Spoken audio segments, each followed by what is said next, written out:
corporate social responsibility in business in 2025. 2025 has been a large year, not just in our day-to-day life, but also in the world of business and its ethical systems. The state of ethics in business has changed many times over the years and will continue to change with the introduction of new technology like AI. Our social responsibility in business is to find the difference between a rules-based society and a value-based society. I have three main points that I want to discuss with you. First, explaining what my ethical system is. Then explaining the corporate view of social responsibility and the difference between rule-based society and value-based society. Then finally, I want to explain corporate social responsibility in business and explain a few examples of companies that broke CSR. My ethical system is utilitarianism, which is stated in the Cambridge Dictionary as the system of thought that states that the best action or decision in a particular situation is the one that brings advantage to the most amount of people. So utilitarianism tells us that we should act in any situation, especially in business, to pick the option that does the greatest amount of good for the greatest number of people. There are actually two types of utilitarianism, stated by Stephen Nathan from Northeastern University. ACT utilitarianism believes that whenever we are deciding what to do, we should perform the action that creates the greatest number of net unity. On the other hand, rule-based utilitarianism says that we should judge particular moral rules by seeing whether they are accepted into our moral code would produce more well-being than the other possible rules. Rule-based utilitarianism works best within business and explains the corporate view of society. For example, in business, your goal is to make a profit, whether that is with a service or a product, which will provide the greatest amount of happiness for your customers within the moral rules of society.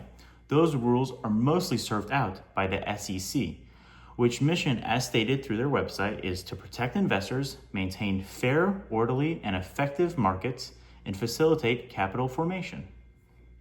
With this, businesses must follow not just a moral code, but a set of rules stated by the government to ensure honesty and transparency. However, a rule-based society will not cut it in today's complex business ethics. There needs to be more than just a basic set of rules that prevent corruption. There needs to be something in place for situations where it's not so black and white. This is where value-based society comes into play. A value-based society tries to get companies not just to follow a set of rules, but also to address ethical problems. For example, an offshore oil rig company has many legal requirements that they must follow for mining oil in the ocean. If we only account for a rule-based society, then the companies have no reason to try to protect the wildlife that is affected by mining the oil. But in a value-based society, it does account for this. It shows that there's an ethical decision to be made to improve the oil rig, not just for safety, but also for the moral good of the wildlife that is affected. In 2025, according to Emsphere, a company that tests companies for their ethical standards, it says that over the last 5 years, in 2025, the world's most ethical companies have outperformed the comparable global index by 7.8%. This data shows that it's in the company's best interest not just to be a rule-based society, but also to be a value-based society. This is also where CSR comes into play.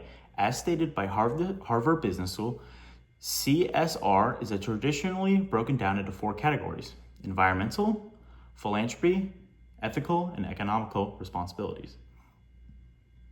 The main part I will focus on is the ethical aspect of CSR. Ensuring companies act in a value-based way and that all stakeholders receive fair treatment. An example of companies hurting stakeholders is with Johnson & Johnson, where there is an ongoing class action lawsuit that says their talcum powder that is in baby powder has been causing ovarian cancer and mesothelioma in males. On August 1st, 2025, a jury handed out a settlement of $42.6 million, where they found that a decade-old talcum-based baby powder has caused many issues and complications to people. Even with all this evidence, Johnson & Johnson decided not to do the ethical option and deny the verdict and blamed that the science was bad.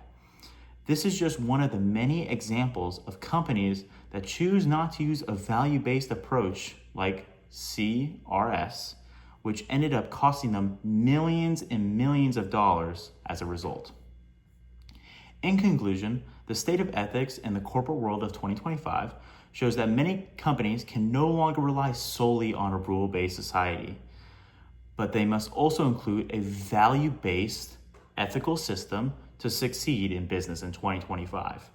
By using CSR as a business and providing honesty and transparency, businesses will be able to provide a stronger bond, not just with customers, but also with all their stakeholders. Thank you.